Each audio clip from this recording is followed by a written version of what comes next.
Hello guys, ayan guys, magluluto na naman ako ng ulam namin. Ayan, sweet and sour to guys. Gumawa muna ako ng sauce. Ayan, ayan, nilagyan ko na yan ng timpla guys. Ilagay ko na yung ano guys, meatball. Ayan, ilagay na natin yung meatball.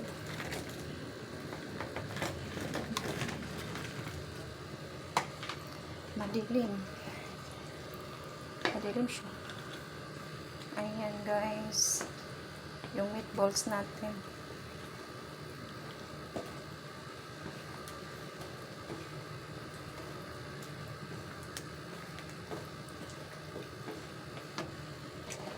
Ayan guys, luto na guys yung meatballs natin guys na sweet and sour.